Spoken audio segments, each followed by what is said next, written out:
Good afternoon, preppers. Happy day to you. I want to talk about education. In fact, education used to be in the United States all about ingenuity. You know, as a country, we really tried to work together and forge a new country, forge a new path and destiny in trying to become the world's leader in technology and innovation. And for a while we were. It was amazing. But I want to argue that education has now switched, and now we're simply just cogs in the machine. And the education system is all about making people cogs in the machine. And I want you to stick with this video. At the very end, the outcome of this whole situation is definitely nefarious and a path we don't want to go down. Now, me personally, I actually can be looked at as being an expert in this because I have had a lot of college and high school too. 10 years of college to get my doctorate. And then also I used to be a college professor, a high school teacher. I've done a whole bunch of things in education. So I'm simply not talking about somebody looking at it from the outside. I've been on the inside. I've actually seen a lot of this firsthand. Okay, to understand how we become cogs in the machine, I want you to shift your focus on education. Don't think of education as in, oh, look, Junior wants to go to school, and if they go into this area or field, they'll probably make good money. That's how most people look at it. But look at it from the educational point of view, for the fact that education is simply just an arm of the government. That's why we actually have colleges that are actually run by states and such. You understand? And so therefore, it would make sense that the colleges are going to try to push whatever the government wants, specifically saying. Think about it this way. Even more so, that the more you actually get a career in a position that helps the government, that's pretty much going to be a higher paying job for you. And there's always exceptions to this, but there's definitely a lot more rules than you're going to find. For example, think about some high-paying careers you could do. Maybe you want to be an engineer. Engineers are awesome, but they actually have to memorize a lot of things, be able to understand all the different types of tensile strengths and all these things that engineers do. But what do engineers do? They're all about infrastructure for the country. We have road engineers, building everything basically in the path of trying to make the country forge to become better. Lawyers too. Lawyers, obviously, they spend getting their Juris Doctorate, and they are there to argue what? The laws of the country. Everything that the country puts out as far as laws go, they actually look at the precedents and see what happens and how this works and try to put it out so they can argue their case.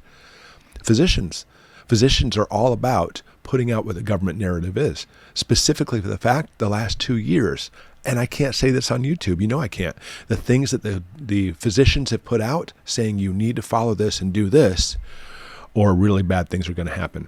They've been all pushing the government's narrative and direction, which in some ways, I'm not saying that's bad. You want our country to have really good infrastructure. I like having highways when I drive to the store. And when you compare that to like third world countries, the highways are sometimes non-existent. They're dirt roads. That's because our education system pushes everything in that direction.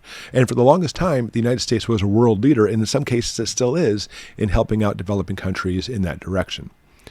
But it's not the help I'm talking about. It's talking about how you and me and our education system is becoming simply a cog in the machine in getting that stuff done for the government. Okay, so you follow along with that agenda. You do everything they want to as far as the government goes. And sure enough, the government is pushing agendas in specific areas. You follow along with it, and you will actually get paid well. Think about all the people in the last couple of years who have really followed the agenda and have gotten paid really well because of this. Really, really well because of this. However, you go against it, and you're threatening and more than likely will lose your job. In other words, stick to the narrative. The higher the position you get, the more money you get. It didn't used to be that way, obviously. Education used to be about knowledge, discussion, debate, trying to work together. Now it's all about following an agenda. And it's an agenda you and I don't get to decide what it is. We simply just have to follow along too, or we're going to become part of that group that becomes ousted. Okay, now with this, obviously I'm being very generalized, but it is a trend going in that direction. Okay, and I will also say too, I am certainly not in the least little bit knocking teachers or educators, or even actually administration in a lot of those cases. They're simply just doing what they're told, because teachers, in my opinion, are some of the most valuable people in the country and underpaid. The stuff that teachers have to go through, you really have to have a love and passion for that career to be able to do it, because if not, you will not last in that career area very long. But the problem is we used to have discussions about this stuff. We used to discuss these things all the time and try to figure it out together. And it used to be both sides of the aisle. You may actually be on this side, you may be on this side, and you'd come together, sometimes lean in one direction or the other, but you'd try to at least figure things out to better the country. And that was always the goal up until modern times. Now, education is far, far, far left. I guess if you're looking at it this way, far, far, far left. Education's so far out here. And they're not trying to meet in the aisle. In fact, they're basically declaring either come to our side down here or you're not going to be part of the system at all. And that's what we've seen. We've seen teachers who are tenured. It used to be if you're a tenured professor, good luck losing your job. It would have to be something absolutely catastrophically extreme. We even have it so college professors would sleep with students and they still wouldn't lose their tenured position. But now it's easy to lose your tenured position. Simply just don't go with that far left agenda. And that they're being ousted. Read the news, it's all over the place. But the scary part about that is since now these far, far left progressives, we're not talking about just people on the left or people on the right or in the middle, independents. No, we're talking about these far ones that seem to be like they're a minority but screaming the loudest, are the ones that are pushing everything or at least pulling everything toward their agenda. And it's not about debate. It's not about free thinking. It's not about trying to figure things out. It's about doing it their way or the highway. And the worst part about it is we're not talking about simply just being in the far left in the political arena. We're not talking about far left in business. We're talking about what? Far left in education. So as they put out what they want, it is indoctrinating the students. Because let's be honest, college leans toward regurgitating information.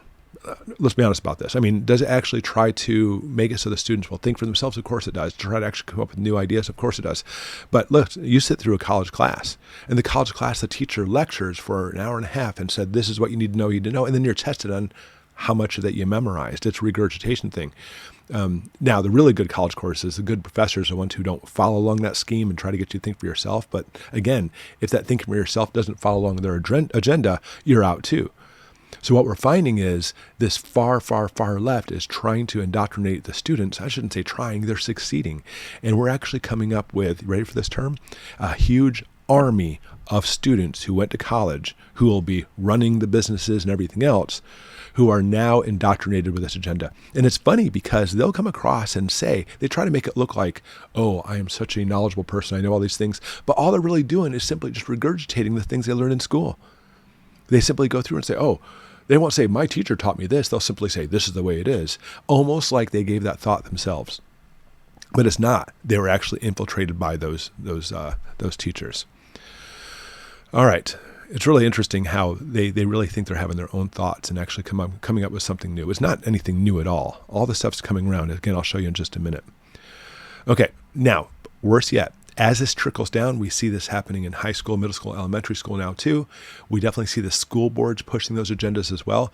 And it truly is, the only word that actually describes this perfectly is infiltration. It is a determined infiltration trying to set up our education system in this direction because they know if they actually infiltrate the education, then it's going to bring up this new army of students who follow their way of thinking. All right, schools no longer are rewarded for ingenuity. Teachers, students are no longer rewarded for ingenuity. Now they're being rewarded for conformity. Are they conforming to the system? That's exactly what it is. And if you don't conform to it, you're out. You get blacklisted because it's their agenda. Now, in the U.S., because of this, because our school system is already infiltrated, we're in big trouble. But like I said a minute ago, we've seen this before. And think about where I'm going with this. This is a very scary thought. It used to be back in the 30s, into the 40s, if you went against the Nazis, politically speaking, as a German citizen, you also got blacklisted too.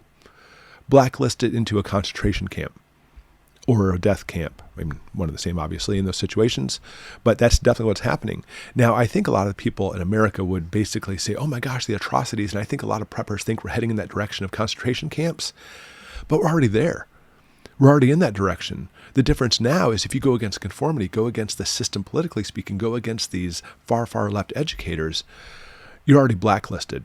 You're already losing your job. You're already making it so you can't make money and provide for your family. That's actually some of the worst situations you can go in because you don't have to motivate somebody with death anymore.